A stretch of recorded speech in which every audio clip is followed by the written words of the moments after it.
Klahowya, I'm Tom Dewey. And I'm Claire McGuire. Welcome to Lager Vision. This week on campus, magic.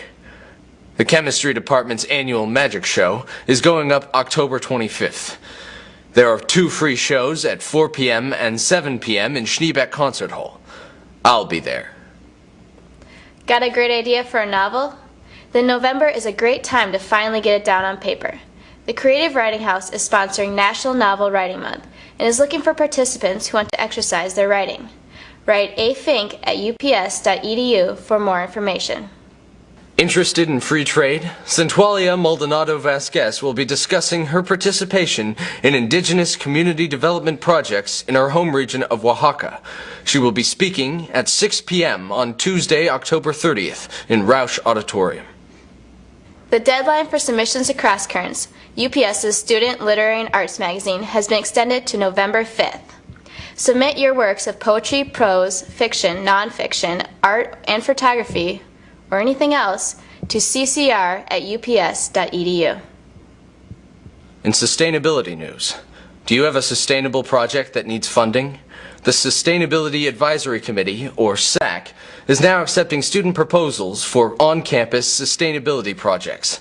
Get yours in by November 8th at 5 p.m.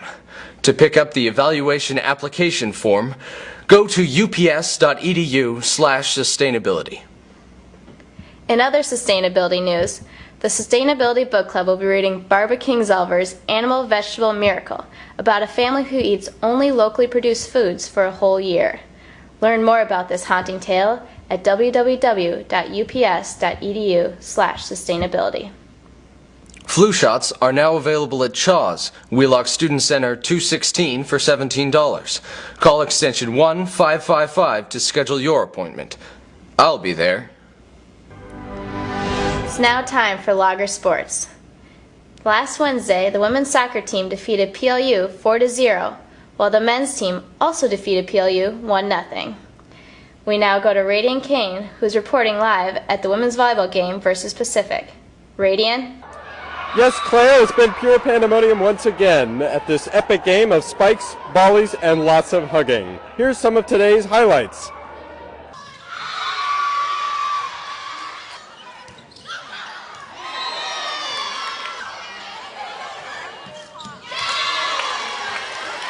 Back to you in the studio. Thanks, Radian. Come see the Cripple of Inishmaan in the Norton Clapp Theater, October 26th. It runs for 2 weekends and is $7 admission. See David Wolfe as the Cripple Billy, and this production directed by adjunct faculty member Dr. Marilyn Bennett. When it comes to investigative reporting, there's no better than Tyson Tyson. Here's Tyson's report. For decades, it has hung ominously over the busy intersection of 21st and Alder. Constantly watching and commanding one thing, and one thing alone. Call Bob. Who is Bob? Why does he want to be called? Rather than go directly to the source, Lager Vision decided to take the scenic route of reporting, and first accost various members of the community.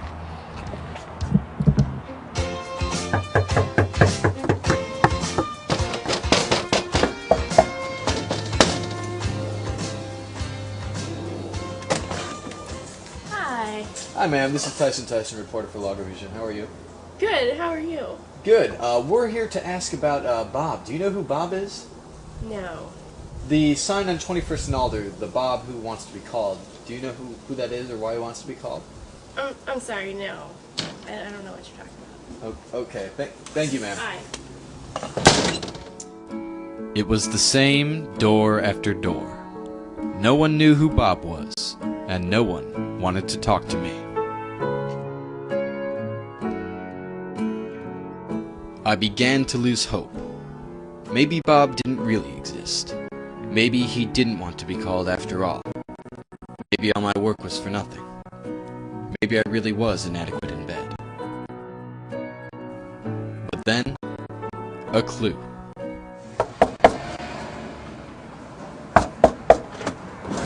Hello? Hi sir, this is Tyson Tyson, investigative reporter for Lager Vision. How are you doing? I'm good, how are you? I'm good. Sir, we're going around asking if people happen to know who Bob is. Bob? Yes, Bob. Have you seen the sign on 21st and Alder? That Oh, Bob. Bob from the Church of the Subgenius. The Church of the Subgenius? Oh, it's this crazy cult. You don't even want to know about it. What was this Church of the Subgenius? I quickly turned to our local library to do some research. As it turns out, Bob was connected to the Church of the Subgenius. In a big way. Pooling my resources, I contacted a local Subgenius member and hightailed it to Seattle without wearing a safety belt. Yeah, I was bad, all right, but this lead screamed answers, and I had no intention of wearing earplugs. I was to meet with my contact at a secret location in a secret park. As excited as I was to find more information, I came prepared.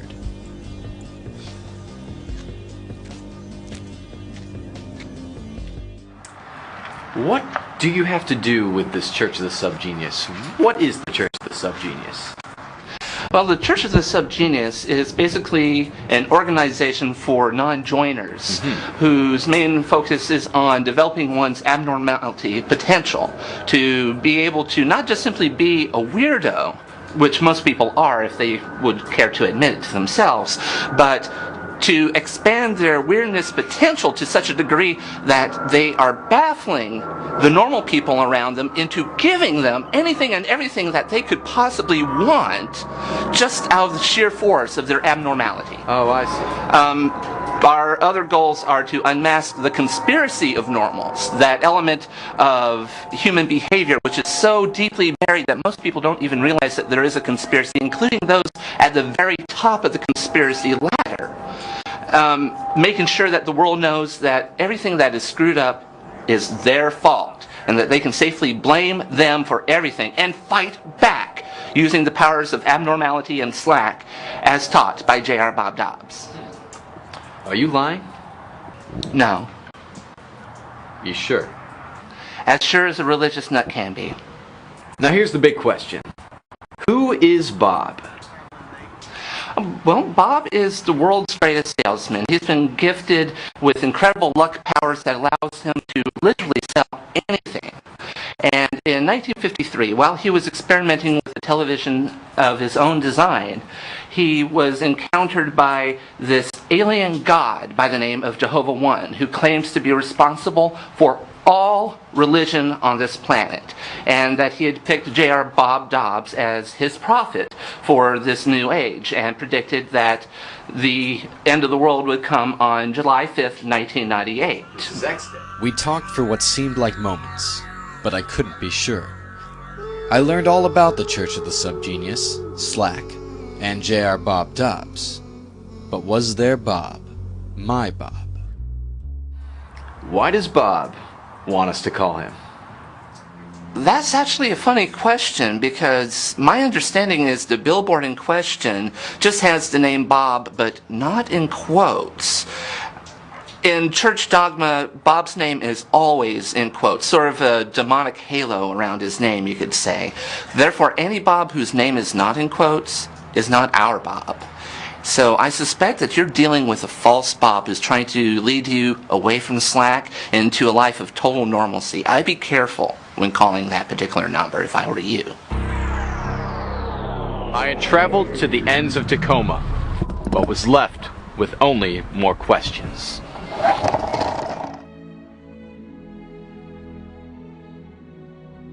Why, Bob? Why here? Why call you? And what was all that shit about Slack? I decided to do what I should have done at the beginning.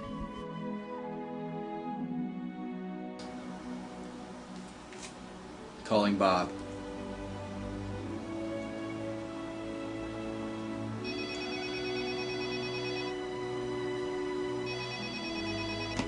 Hello? Yes, hello? Hi, is this Bob? Bob, why do you want to be called? Are you the leader of a religious cult? Bob? Hello? Hello? Tacoma may never know who or what Bob is, and why he has chosen this spot to advertise his number. But one thing remains certain. Bob is out there, and he wants to be called. This has been Tyson Tyson, reporting for Logger Vision.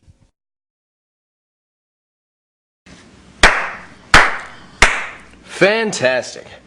Halloween is just around the corner. I'm planning on going as the Iron Man. What are you going to be, Claire? I'm going as Luna Lovegood from Harry Potter. That's ridiculous. Well, on that festive note, don't throw your pumpkin seeds away. If you bake them for 40 to 60 minutes in any flavor of your choice, you'll have a tasty snack full of zinc, iron, and much more. Say, Tom. Yes, Claire? What are you doing over fall break? I'm glad you asked, because now it's time for this week's edition of This Week in Tom. This Week in Tom. This break in Tom, I carved a cruel and evil dictator into a pumpkin. I designed my costume, and I watched 24 hours of zombie movies. And that was my fall break in Tom. Do you like dirt? Author Dave Montgomery will be talking about his book, Dirt, The Erosion of Civilizations, on November 7th at 7 p.m. in Thompson 175. Get down with your bad self. Come to KUPS's dance party at 9 on November 3rd in Club Rendezvous. Well, that wraps it up for Logger Vision. This has been Claire McGuire, And Tom Dewey. reminding you, once a logger, always a logger. Have a sustainable day.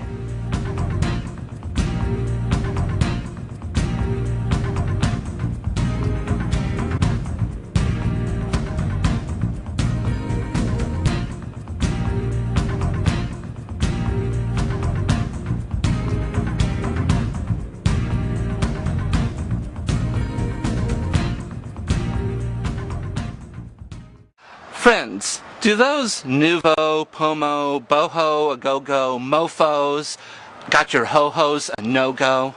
Well, let J.R. Bob Dobbs and his Church of the Subgenius wipe that smile right back onto your face.